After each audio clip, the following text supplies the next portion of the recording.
Wow, let's shake your hand and sign it.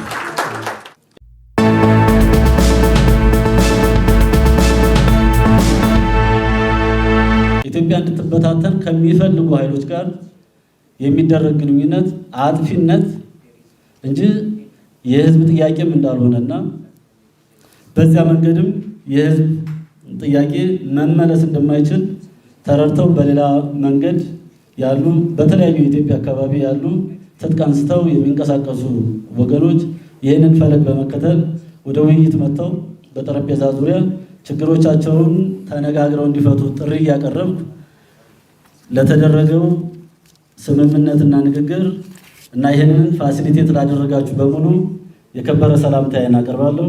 አመሰግናለሁ።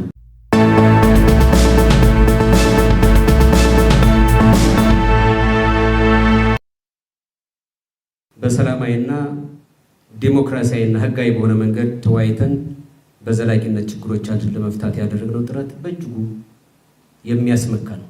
በተለይ በእንዲህ አይነት በማይፈቅድ ሁኔታ ውስጥ ወጥተው የሰላማዊ አማራጭን መርጠው ለመጡ ወንድሞቻችን ተወያይተን በድርድር ችግራችንን መፍታት አለብን ብለው ላሰቡ ወንድሞቻችን እንደ መንግስት ከፍተኛ ምስጋናና አድናቆት አለኝ። የአማራ ፋኖ ህዝባዊ ድርጅት ተወካይ ካፒቴን ማስረሻ ሰጤና የአማራ ክልል ርዕሰ መስተዳድር አረጋ ከበደ በመድረኩ ስምምነት አድርገዋል። በዚህ ስምምነት ላይ እንግዲህ የኢጋድና የአፍሪካ ህብረት መሪዎች በተገኙበት ወቅት ስምምነቱ ባለፉት ጥቂት ዓመታት እና እንደዚሁም ደግሞ ወራት ተከታታይ የሆኑ ድርድሮችና ውይይቶች ተደርገዋል። ስምምነት መደረጉ ደግሞ ለአማራ ክልል ህዝብ ብሎም ደግሞ ለኢትዮጵያ ህዝብ ትልቅ የሰላም እፎይታ የሚሰጥ ነው። በቀጠናው ደረጃም በተለይ በምስራቅ አፍሪካ በርካታ ምስቅልቅሎች ያሉበትና በተለያዩ ሀገራት የሚነሱ ጉዳዮችም እንደዚሁ ችግሮች መነሻ እንደመሆኑ መጠን እንደነዚህ አይነት ስምምነቶች ለሀገሪቱም ለቀጠናውም ትልቅ እፎይታ የሚሰጥ መሆኑ ነው የተነገረው። በስምምነቱ ላይ ንግግር ያደረጉት የአማራ ፋኖ ህዝባዊ ድርጅት ተወካይ ካፒቴን ማስረሻ ሰጤ እኛ የአማራ ክልልን ህዝብ ጥያቄ ለመመለስ ጠመንጃ አማራጭ አድርገን ጫካ ገብተን ነበረ።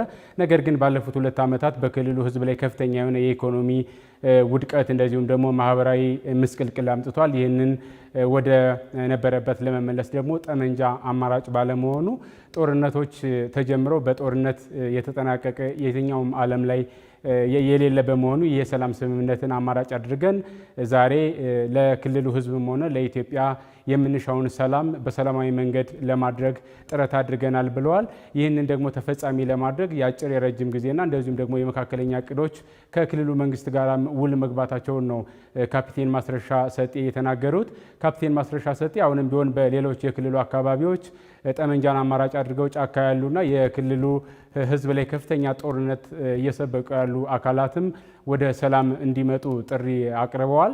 በመድረኩ ላይ የአማራ ክልል ርዕሰ መስተዳድር አረጋ ከበደም ንግግር አድርገዋል። በንግግራቸው ስምምነቱ ዛሬ መጨረሻ ይሁን እንጂ ከዚህ በፊት እጅግ ረጅም ጉዞ የተካሄደበት ውይይትና ንግግሮች በተለያዩ አጋጣሚዎች መደረጋቸውን ተናግረዋል። እንደነዚህ አይነት ውይይቶች ደግሞ የክልሉ አሁን ያለበትን ጦስ ወደ ሰላም ለማምጣት ትልቅ እፎይታ በመሆኑ ለአማራ ክልል ህዝብ ብሎም ደግሞ ሰላም አማራጭ ላደረጉ ወገኖች ሁሉ ይህ የመጀመሪያ ጅማሮ ነው ብለዋል።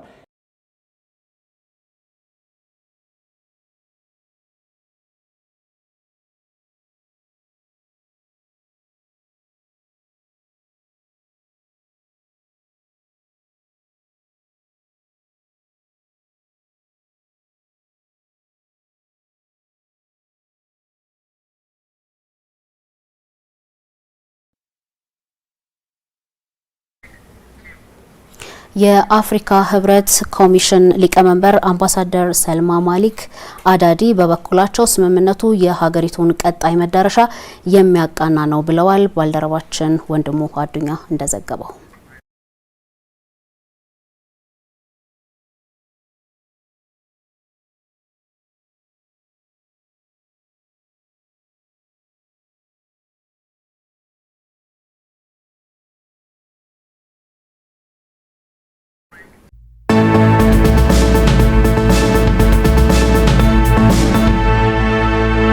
በአማራ ክልል መንግስትና በአማራ ፋኖ ህዝባዊ ድርጅት መካከል የዘላቂ ሰላም ስምምነት ተደረገ። ስምምነቱ የክልሉ መንግስት ለሰላም የሰጠው አማራጭ አንዱ አካል የሆነና ለቀጣይ የህዝብ ሰላማዊ እፎይታ መሰረት የሚጥል ነው ተብሏል። የሰላም ስምምነቱ በአማራ ክልል ርዕሰ መስተዳደር አረጋ ከበደና በአማራ ፋኖ ህዝባዊ ድርጅት ተወካይ ካፒቴን ማስረሻ ሰጤ መካከል ተደርጓል። በዚህ ጉዳይ ላይ ተጨማሪ መረጃ ሊያደርሰን ዘጋቢያችን አደራው ምኑየለት በቀጥታ መስመራችን ላይ ተገኝቷል። አደራው እንደምን ውለሃል? የሰላም ስምምነቱ ምን ጉዳዮችን አካቷል? የሚሉትን መረጃዎችን አድርሰን።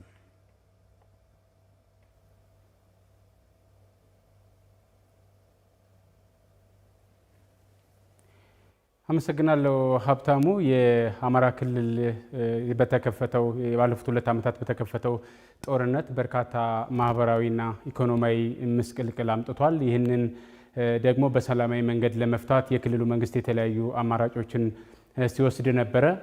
ይህንን ምክንያት በማድረግም እንግዲህ የተለያዩ ቡድኖችን ወይም ደግሞ ወገኖችን ለማነጋገር ያደረገው ጥረት ተሳክቶለት በዛሬው ዕለት በአማራ ክልል መንግስትና በአማራ ፋኖ ህዝባዊ ድርጅት መካከል ይፋዊ የሰላም ስምምነት ተደርጓል። ይህ የሰላም ስምምነት በአፍሪካ ህብረትና በኢጋድ አስተባባሪዎች ወይም ደግሞ አሸማጋይነት እየተከወነ ነው። ይህ ድርድር ይህ ስምምነት ወደ ሰላም ለማምጣት ከዚህ በፊት በርካታ ውይይቶችና ድርድሮች እንደተደረጉ በመድረኩ ተነስቷል።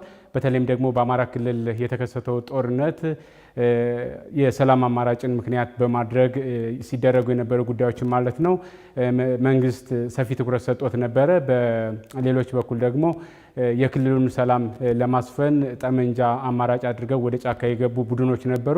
እነዚህ ቡድኖች አሁን ላይ ከጦርነት ይልቅ ሰላም ይሻላል በሚል በዛሬው ዕለት ይፋዊ ስምምነት ተደርጓልና የአማራ ፋኖ ህዝባዊ ድርጅት ተወካይ ካፒቴን ማስረሻ ሰጤና የአማራ ክልል ርዕሰ መስተዳድር አረጋ ከበደ በመድረኩ ስምምነት አድርገዋል። በዚህ ስምምነት ላይ እንግዲህ የኢጋድና የአፍሪካ ህብረት መሪዎች በተገኙበት ወቅት ስምምነቱ ባለፉት ጥቂት ዓመታት እና እንደዚሁም ደግሞ ወራት ተከታታይ የሆኑ ድርድሮችና ውይይቶች ተደርገዋል። ስምምነት መደረጉ ደግሞ ለአማራ ክልል ህዝብ ብሎም ደግሞ ለኢትዮጵያ ህዝብ ትልቅ የሰላም እፎይታ የሚሰጥ ነው። በቀጠናው ደረጃም በተለይ በምስራቅ አፍሪካ በርካታ ምስቅልቅሎች ያሉበትና በተለያዩ ሀገራት የሚነሱ ጉዳዮችም እንደዚሁ ችግሮች መነሻ እንደመሆኑ መጠን እንደነዚህ አይነት ስምምነቶች ለሀገሪቱም ለቀጠናውም ትልቅ እፎይታ የሚሰጥ መሆኑ ነው የተነገረው።